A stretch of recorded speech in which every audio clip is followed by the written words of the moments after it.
जय हिंद।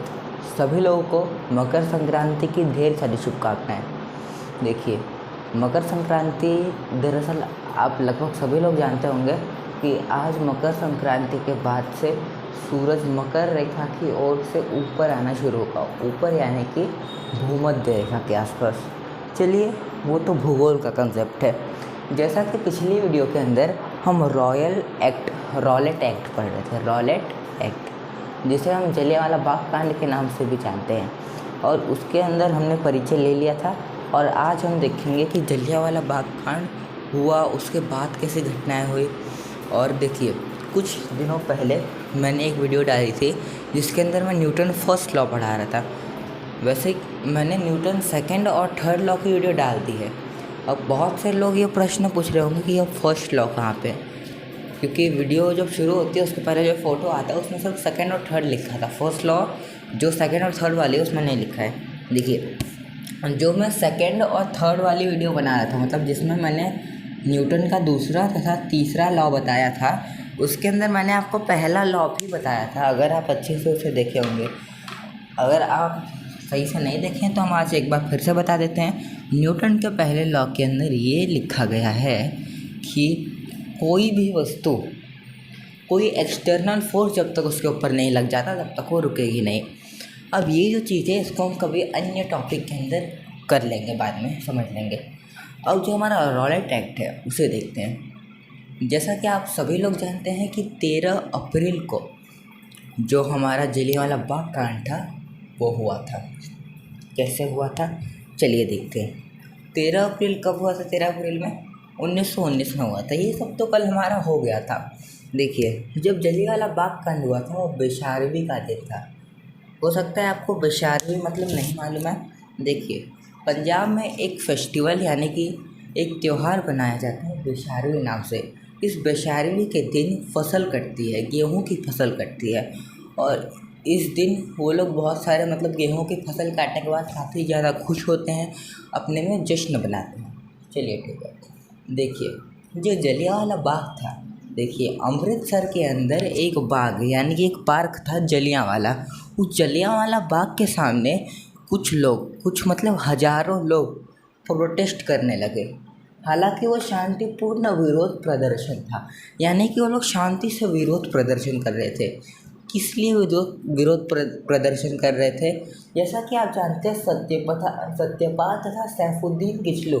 दरअसल ये आपकी वीडियो जो देख रहे हैं इसमें आ नहीं रहा होगा, बैसाखी से ही आ रहा होगा। देखिए, पिछली वीडियो के अंदर मैंने आपको बताया था कि सत्यपाल तथा सैफुद्दीन किचलू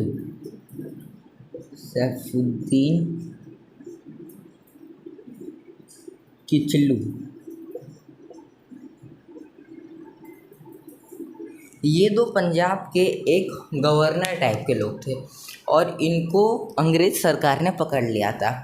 तो बैसाखी के दिन जो जलियांवाला बाग के सामने जो लोग इकट्ठा हुए थे, वो सत्यपाल तथा सैफुद्दीन किचलू की रिहाई की मांग कर रहे थे। रिहाई मतलब होता है कि मतलब जेल से रिहा करना, जेल से छूट जाना।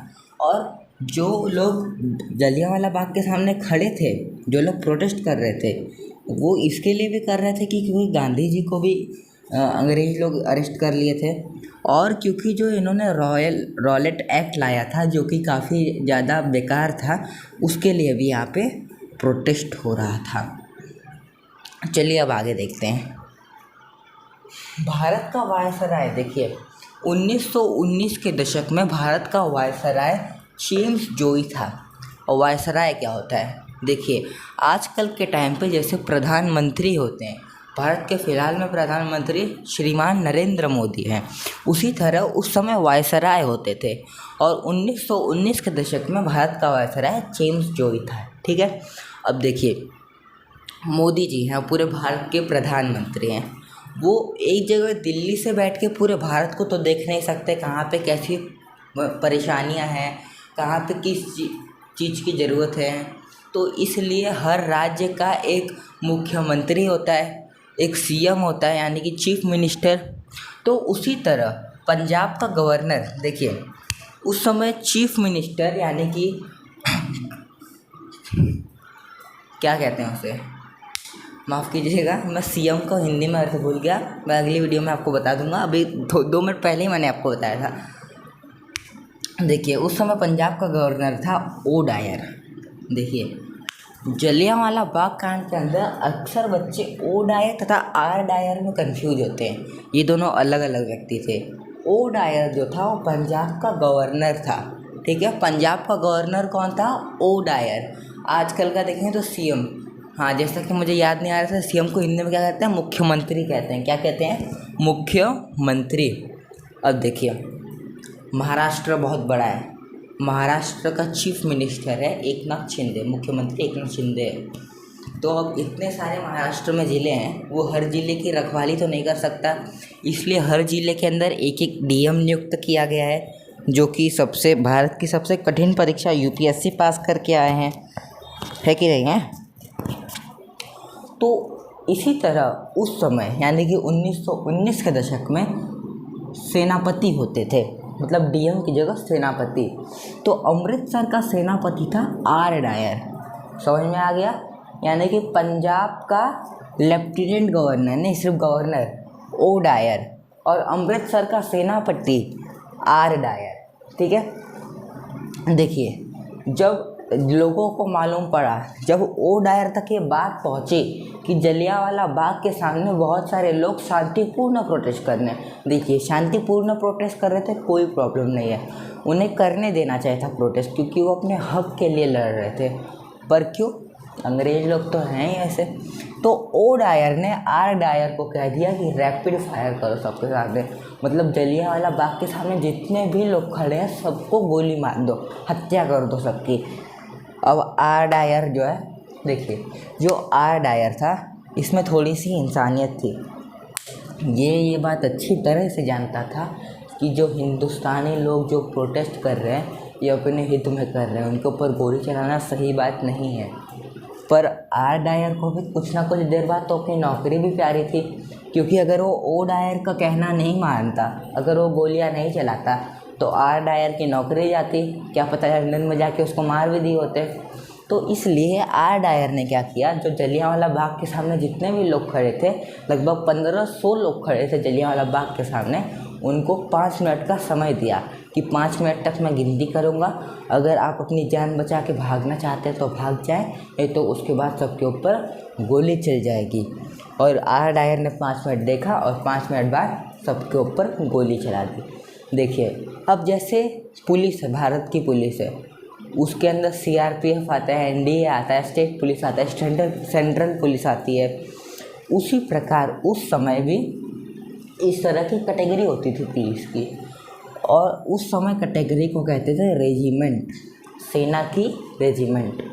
तो जो जलियांवाला बाग के सामने जो लोगों ने फायरिंग की वो गोरखा रेजिमेंट के लोग थे, यानी कि वो गोरखा एक संस्थान था। मतलब देखिए, रुकिए मैं आपको अच्छी तरह बताता हूँ। देखिए, आजकल में जैसे बहुत सारे डिवीज़न होते हैं, मतलब क्लास वाले डिवीज़न नहीं, ABC वैसा डिवीज़न नहीं, वैसा डिवीज़न नहीं कह रहा हूँ। जैसे कि अभी सीआरपीएफ एक डिवीज़न है, स्टेट पुलिस, सेंट्रल पुलिस, उस तरीके से उस समय था गोरखा रेजिमेंट, जो कि भारतीय 1200 लोगों की, लगभग 1200 लोगों की जलियांवाला बाग में हत्या हो गई थी, और बेचारे दिन दहाड़े मर गए थे। उसके अंदर महिलाएं तथा बच्चे भी शामिल थे, बड़े बुजुर्ग भी लोग थे। बहुत बेकार हुआ। देखिए, जब ये सब हो गया, अब ये देश के लिए तो काफ़ी बेकार बात हो गई, 1200 लोग मर गए, तो लगभग सभी लोगों ने इस्तीफ़ा देना चालू कर दिया। मतलब जो लोग बड़े बड़े लोग थे, सब लोग क्या करते थे, अपना एग्रीमेंट जो है वो कैंसिल करा देते थे। एग्रीमेंट इन द सेंस इस्तीफ़ा दे देते थे। देखिए, शंकरन नारायण एक व्यक्ति थे जो कि वायसराय परिषद में बैठते थे। वायसराय परिषद क्या है? देखिए, जैसे आपने अकबर बिरबल की स्टोरी सुनी होगी, अकबर का जो महासाम्राज्य था उसके दरबार में 9 रत्न बैठते थे, उसी तरह ये जो वायसराय था, वायसराय कौन था? जेम्स जोई। उसी तरह जेम्स जोई के परिषद के अंदर शंकरन नारायण एक व्यक्ति थे जो कि वहाँ के मंत्री परिषद थे। शंकरन नारायण ने क्या कर दिया, इस्तीफ़ा दे दिया, ठीक है, रिज़ाइन कर दिया अपनी नौकरी से। उसके बाद एक जमन लाल, देखिए ये जमन लाल एक भारत के महान व्यक्ति थे और इन जमन लाल को अंग्रेज़ों ने एक टाइटल दिया था, जैसे खान सर को खान टाइटल दिया गया है, उसी तरह जमन लाल को टाइटल दिया गया था राय बहादुर, ठीक है, इसे आप उपाधि भी कह सकते हैं। तो राय बहादुर यह उपाधि जमन लाल ने त्याग दी। गांधी जी, श्रीमान गांधी जी, इन्होंने केसर ए हिंद की उपाधि त्याग दी। देखिए गांधी जी को केसर ए हिंद किसने नाम दिया था, ब्रिटिश लोग ने दिया था, अंग्रेज़ों ने केसर ए हिंद गांधी जी को दिया था। क्या दिया था, टाइटल दिया था, उनको उपलब्धि हुई थी। पर जब जलियांवाला बाग कांड हो गया, बेचारे 1200 लोग के घर उजड़ गए, उसके बाद गांधी जी ने अपनी ये उपाधि त्याग दी। रविंद्रनाथ टैगोर भारत के बहुत बड़े कवि, इन्होंने अपनी सर तथा नाइटहुड की उपाधि त्याग दी। यहाँ तक कोई दिक्कत नहीं। 1000 से ज़्यादा लोग की मृत्यु हो गई, 1200 लोग मर गए बेचारे, बहुत बेकार हुआ था। देखिए अब अंग्रेज लोग तो बेकार थे ही, अब उन्होंने एक और काम बेकार कर दिया, जांच आयोग बैठाया। जांच आयोग आपको बैठाना चाहिए, पर वो जांच आयोग का कुछ मतलब भी तो निकलना चाहिए ना। देखिए जो जलियांवाला बाग कांड हुआ, इसके ऊपर एक जांच आयोग निकाला इन लोगों ने, मतलब एक कमेटी बैठाई कि जो जलियांवाला बाग कांड हुआ है इसके अंदर कैसे हुआ है, इसका पूरा इन्वेस्टिगेशन करो। जैसे आजकल CID चलता है, उसी तरह जांच आयोग में 2 जांच आयोग थे, एक था हंटर आयोग और एक था मदन मोहन मालवीय आयोग। देखिए हंटर आयोग यह अंग्रेज़ों का आयोग था जो कि अंग्रेज़ों की ही सुनता था। ये बिट्ठू था इंग्लैंड वालों का, बिट्ठू। ये दोनों 1919 में एस्टेब्लिश हुए, यानी कि बने। जांच आयोग कौन से थे, हंटर आयोग तथा मदन मोहन मालवीय आयोग कब बने, 1919 में बने, ठीक है। जो हंटर आयोग था इसमें टोटल 8 सदस्य थे। ये लोग सिर्फ 8 लोगों की कमेटी के अंदर एक इतना 1200 लोगों की मृत्यु हो गई और ये लोग 8 लोगों की कमेटी के अंदर अपना निर्णय ले रहे हैं। और 8 में से मज़े की बात यह है कि 5 लोग तो अंग्रेज लोग थे। आप तो समझ ही सकते हैं कि वो लोग जो भी निर्णय लेंगे अंग्रेज के फेवर में ही लेंगे। बस महज 3 लोग भारतीय थे और इन लोग ने क्या किया कि डायर को निर्दोष साबित कर दिया। क्या किया, डायर को निर्दोष साबित। और अब उनका जो रिपोर्ट था उसके अंदर मात्र बताया कि 379 लोगों की मृत्यु हुई है, जबकि मृत्यु लगभग 1200 लोगों की हुई थी। इतने चट्टे लोग थे ये लोग। और अब देखिए मदन मोहन मालवीय आयोग, इन लोगों का जो रिपोर्ट आया था हंटर आयोग का, इसके ऊपर पूरी दुनिया ने प्रोटेस्ट किया, सिर्फ भारत नहीं, अमेरिका ने भी प्रोटेस्ट किया था। पर क्या कर सकते हैं, अब उस समय जो ब्रिटिश लोग थे, जो जो ब्रिटेन के लोग थे, एकदम नंबर 1 कहे जाते थे। तो जो मदन मोहन मालवीय आयोग था, इसने डायर को दोषी समझाया और अपनी रिपोर्ट के अंदर ये लिखा कि डायर ने गलती ये की कि जब उसको तुरंत क्विक डिसीजन लेना था, तो क्विक डिसीजन लेने का मतलब ये नहीं होता है कि आप सीधा गोली चला दें। इसने जल्दी में डिसीजन लिया और गलत डिसीजन लिया, इसीलिए डायर को दोषी ठहरा दिया गया। देखिए जब ये सब हो रहा था, जब जलियांवाला बाग कांड के ऊपर गोरखा रेजिमेंट के लोग मार रहे थे, तब एक व्यक्ति था उधम सिंह नाम का, भारत का बहुत बड़ा वीर जवान था ये उधम सिंह। इसको चुपके सब कुछ देख लिया कि ऐसा हुआ, सब मार दिए कुत्ते कहीं के, पिल्ले लोग मार रहे थे भारतीयों को। अब क्या कर सकते हैं। तो उधम सिंह जब 1919 में देखा कि मार दिया ससुरा, और 1940 में गया उधम सिंह इंग्लैंड, लंदन में गया इंग्लैंड के। 1940 में उधम सिंह इंग्लैंड के लंदन के कार्टेक्स हॉल में गया और कार्टेक्स हॉल के अंदर बैठे थे ओ डायर तो बूढ़े हो गए थे, बैठे थे मुँह लगा के। और आपको ये जान के तज्जुब होगा कि ओ डायर जब इंग्लैंड गया था तब उसे लंदन में सोने की तलवार दी गई थी पुरस्कार के तौर पे कि तुमने बहुत अच्छा काम किया, 1200 लोगों को कटवा दिया। ये होता है, मतलब मानवता एकदम रद्द हो गई थी उस समय। तो उधम सिंह गए 1940 में इंग्लैंड। और 1940 में ये व्यक्ति से पूछे ओ डायर कहाँ पे है, तो बताया अरे बुढ़ा है ओ डायर, पहचान बैठा है बुढ़ा।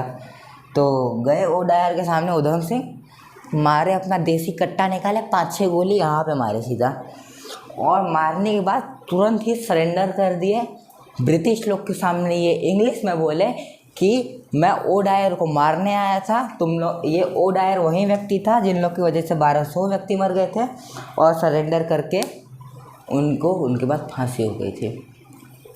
जो उधम सिंह थे ये भारत के बहुत बड़े वीर जवान थे। मैं आज उनको बहुत सहृदय से प्रणाम करता हूँ। और जो हमारा रॉलेट एक्ट यानी कि जलियांवाला बाग कांड था, ये यहीं पे ख़त्म होता है। बहुत बेकार दृश्य थे ये। चलिए, तब तक के लिए जय हिंद।